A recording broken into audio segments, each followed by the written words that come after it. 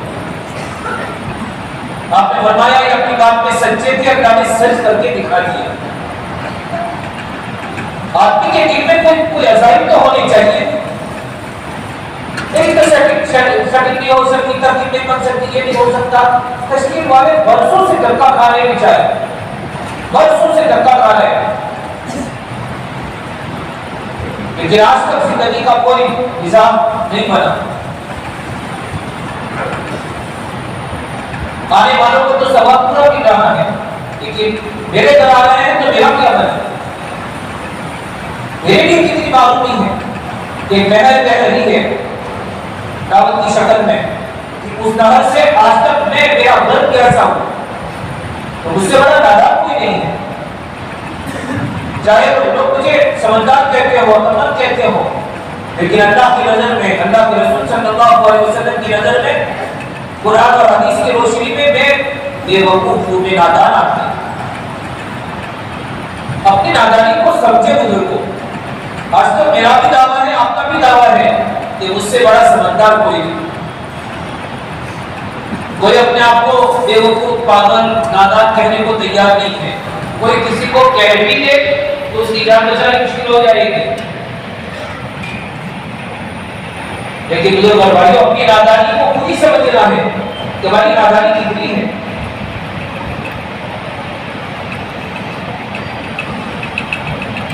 وہ شہید ہو گئے، وہ صحابی رضی اللہ عنہ۔ آپ نے فرمایا جو یہ میرا جبہ، روایت میں ہے آپ نے اپنے جبے کو اتارا اور دوسرا آپ نے جبہ پہنا اور کئی جبے میں کفن کو۔ دیکھیے کیا اللہ کی طرف سے نوازش ہو رہی ہے، کیا انعام دیا جا رہا ہے۔ لوگوں زمزم کے پانی میں کفن دھو کے نہ رکھو اور لوگوں کو، رشتے داروں کو وصیت کرو کہ مجھے اس میں کفن دینا، کوئی فضیلت نہیں ہے۔ کوئی روایتوں میں جو ہے اس کی فضیلت نہیں ملتی۔ یہ تو جہالت بنا ہے کہ لوگ لے جاتے ہیں اپنے کفن کو اور زمزم کے پانی میں دھو کر لاتے ہیں۔ 2012 میں جہاں ہوا تو میں نے دیکھا کہ وہ مولود النبی جہاں بنا ہوا ہے، جہاں باب السلام حرم کا دروازہ اس طرف، مطلب کہ تاکہ یہ کیا ہے پتا چلا یہ کفن ہے، لوگ لاتے ہیں زمزم کے پانی میں دھو کر پھر لے جاتے ہیں اور وصیت کرتے ہیں کہ میں چاہوں تو اسی میں کفن دینا۔ نہ قرآن کچھ کہہ رہا ہے، نہ حدیث کچھ کہہ رہی ہے، جہالت ہے یہ۔ کہ زمزم کے پانی سے دھو کر کفن میں جو ہے آپ قبر میں جاؤ گے تو منکر نکیر سوال نہیں کریں گے کیا؟ یا کوئی جو ہے یعنی قبر کا آپ کا مسئلہ نہیں ہوگا؟ آپ علیہ السلام کا کفن، یہ جبہ مبارک، اس سے بڑھ کر دنیا میں کوئی کپڑا نہیں ہو سکتا۔ اللہ نے وہ دلوایا اپنے نبی کے ہاتھوں کہ میرے جبے میں کفن دو۔ صاف روایت میں ہے کہ آپ نے جبہ دیا اور کہا کہ اس میں کو کفن دو۔ اتنے پر بس نہیں، جب دفن کر دیا گیا تو قبر پر کھڑے ہو گیا اور آسمان کی طرف نگاہ اٹھا کے آپ نے فرمایا اللہم ھذا عبدک قتل فی سبیلک وانا علیہ شہید۔ یہ روایت کے الفاظ قرآن یوسف رحمۃ اللہ علیہ حیات صحابہ میں یہ الفاظ آپ علیہ السلام کے دعائیہ الفاظ نقل فرمائے ہیں۔ جب آپ قبر پر کھڑے ہیں اور آپ اللہ سے کہہ رہے ہیں اللہم ھذا عبدک، اے اللہ یہ تیرا بندہ ہے، قتل فی سبیلک، تیرے راستے میں شہید دیا گیا، وانا علیہ شہید، میں اس پر گواہ ہوں۔ نبی گواہی دیتے کسی کے بارے میں، حصہ برا ہو گیا، اب کسی کی شہادت کی ضرورت نہیں ہے، نبوت کی زبان میں گواہی دے دی، نبوت کی زبان میں گواہی دے دی۔ اب یہ آدمی پکا جنتی ہے، اس کے لیے جتنی گاڑیاں ہیں سکرات سے لے کر ترازو تک کی، قبر، حشر، صراط، ترازو، یہ جتنی گاڑیوں سے ہر ایک کو گزرنا ہے ان ساری گاڑیوں پر اس کے لیے کوئی مسئلہ نہیں ہوگا، جو نبی گواہی دے رہے ہیں۔ یوں ہی نہیں ہوتا بزرگوں، یوں ہی نہیں ہوتا۔ آپ حج کے موقع پر قبیلوں کے پاس جایا کرتے تھے، جو قبیلے ٹھہرتے تھے اس زمانے میں کفار بھی آیا کرتے تھے حج کے لیے، میزبان بھی آیا کرتے تھے۔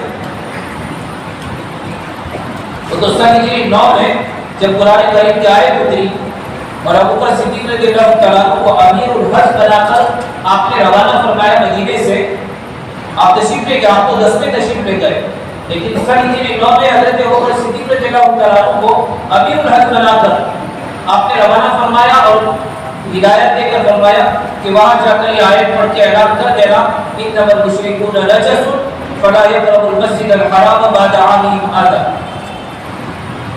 یہ مشرکین ناپاک ہے، اب اس سال کے بعد کوئی حرم میں داخل نہیں ہوگا۔ تب تک حرم میں سب کا داخلہ تھا، بے ایمان میں آیا کرتے تھے، تو آپ قافلوں میں جا جا کر دعوت دیتے تھے۔ قبیلے بنو عامر ٹھہرا ہوا تھا، قبیلے بنو عامر کے پاس آپ گئے اور آپ نے ان کو دعوت دی، تو اس قبیلے کا جو سردار تھا وہ کھڑا ہوا اور کہنے لگا کہ ہم آپ کی بات مان لیں اور جتنے مخالفین ہیں آپ کے سب پر آپ کو غالب کر دیں ہم، تو کیا آپ لکھ کر دیتے ہیں کہ آپ کے بعد حکومت مجھے ملے گی؟ یہ بات دوسرے کہی کہ آپ اس کا وعدہ کرتے ہیں، لکھ کر تحریر کہتے ہیں کہ حکومت مجھے آپ کے بعد ملے گی؟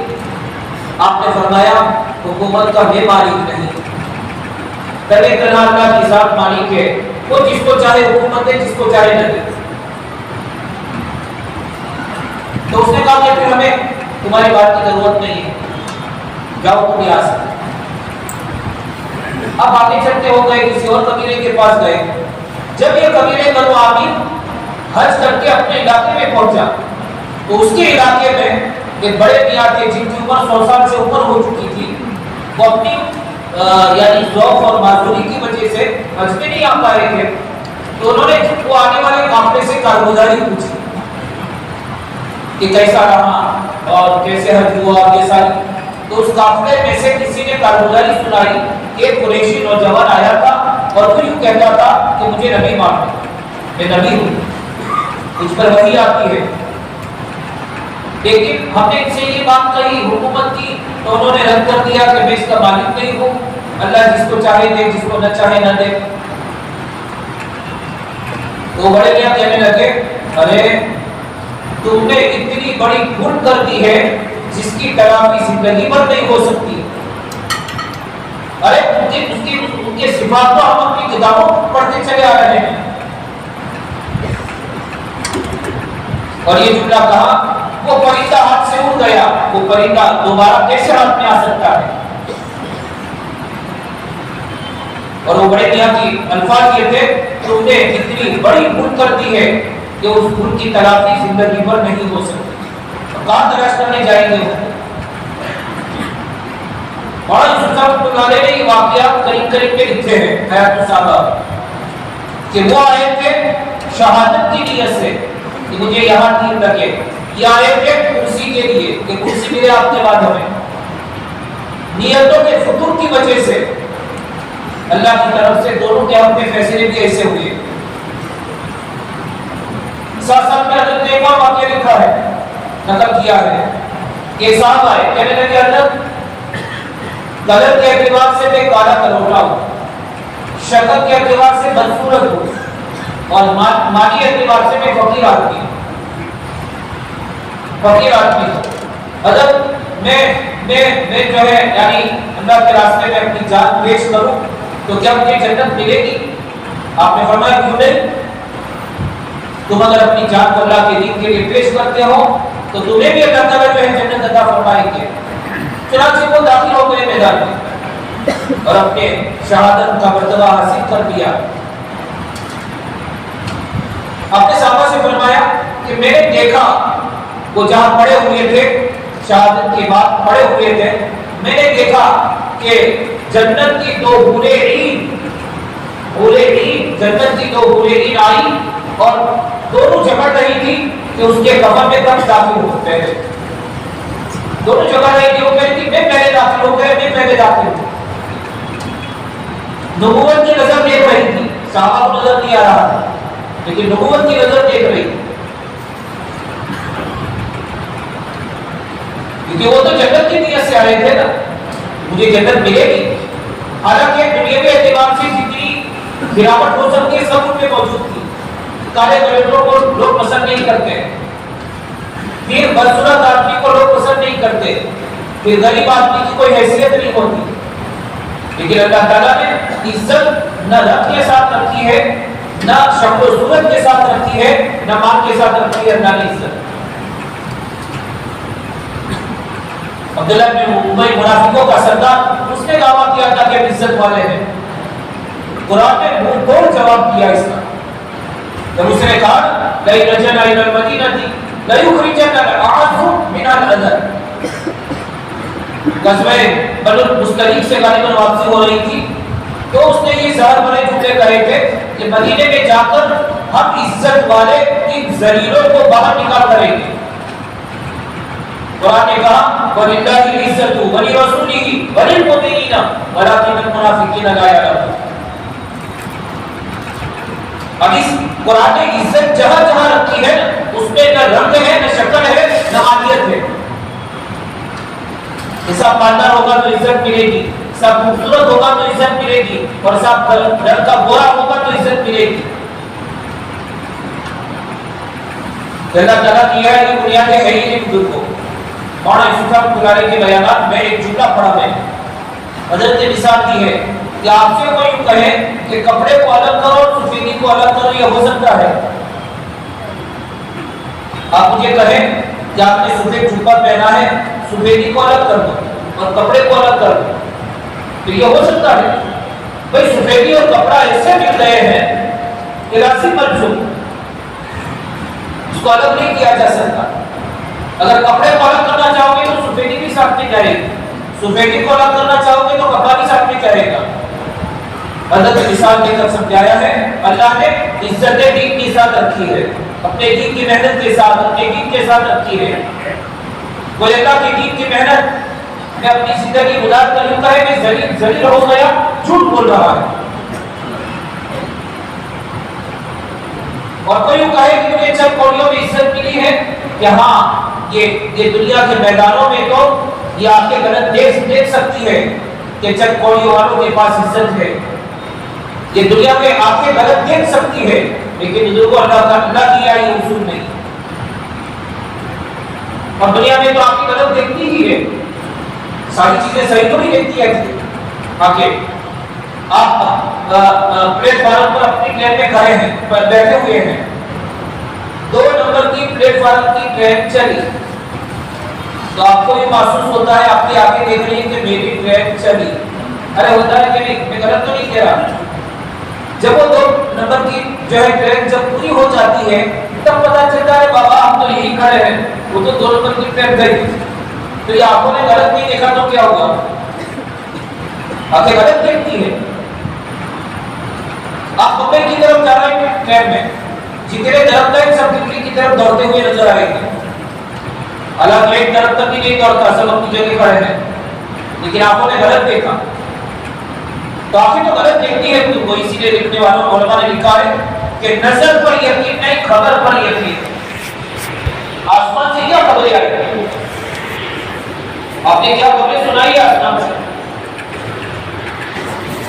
کہ جیسے صحابہ نے آسمانی خبروں پر آپ کی ذات پر یقین کر کے اس کو مانا، اللہ تعالیٰ نے کوئی انعامات ان کو عطا فرمائے تو انہوں نے یقین کیا.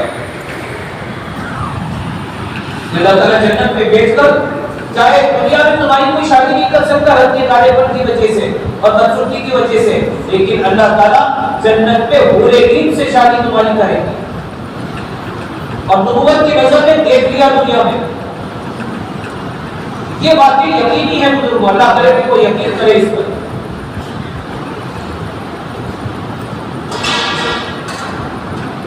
تو میں شروع میں جو بات شروع کی تھی بزرگوں، کہ دینی مجلسوں میں اپنے آپ کو شریک کرنا اور دین کی باتوں کو سن کر علی ماتا سے شروع کر کے یہاں تک پہنچنا. اب کلاس تو شروع ہو گئی، علی ماتا پہلی لکیر تو مولوی صاحب نے پڑھا دی. اب تیسری چوتھی لکیر میں پہنچے اور کوئی بچہ آیا تو چلتی گاڑی میں چڑھے گا تو کیا ہوگا؟ نہ ابتدا سمجھ میں آئے گی نہ انتہا سمجھ میں آئے گی. چلتی گاڑی میں چڑھا ہے، چلتی گاڑی میں چڑھنے والے گر جایا کرتے، بڑے حادثے کی شکار بن جایا کرتے ہیں۔ بزرگوں میں ادب سے عرض کروں گا، جتنا مجمع بیٹھا ہے پیچھے کا کہ چند لوگوں کو چھوڑ کر سب چلتی گاڑی میں چڑھے۔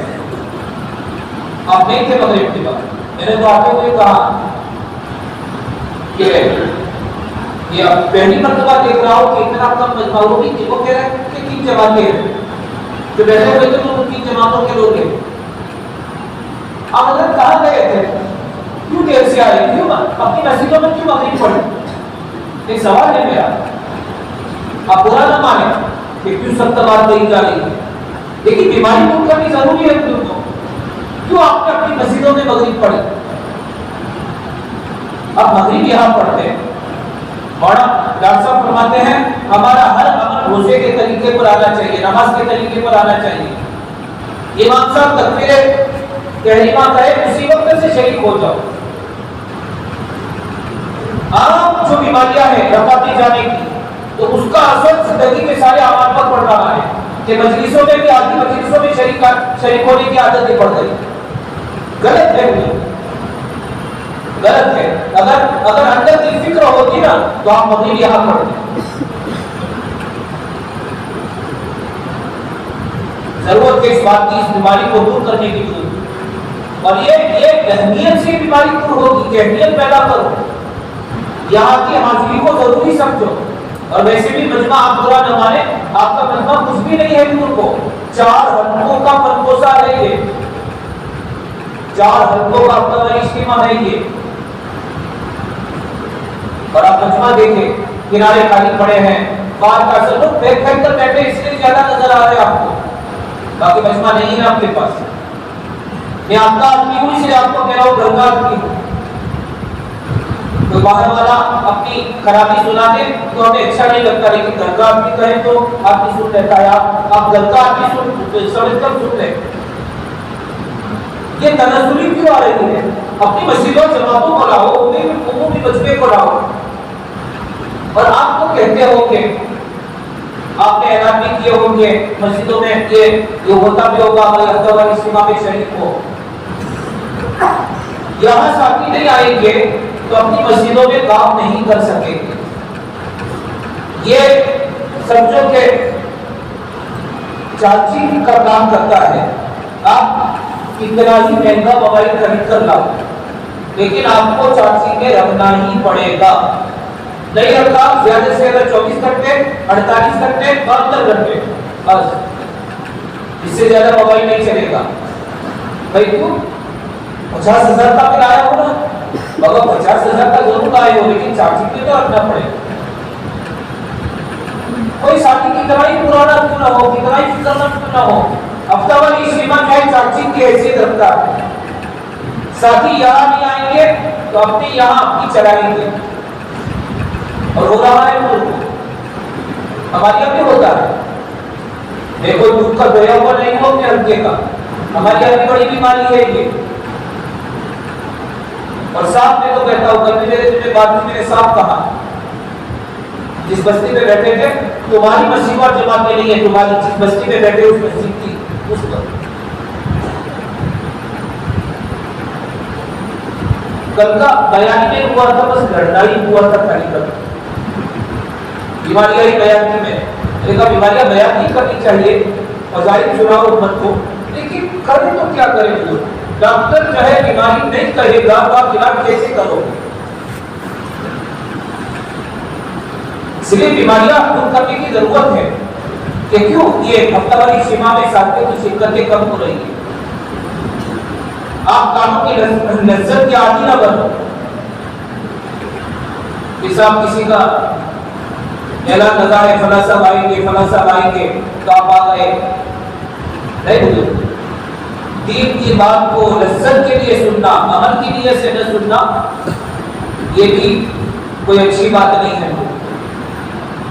کانوں کو لذت بنا دیا، اب پھر کیا ہوگا؟ کانوں کی لذت بن گئی اگر بیانات، تو پھر سیدھی سادی باتیں ہم اس کو رد کر دیں گے کہ صاحب ان کو تو بولتے نہیں آتا، تو کوئی جو ہے مزہ نہیں آیا یہ بیان میں دیا، بیان مزاقی بھی ہے کیا؟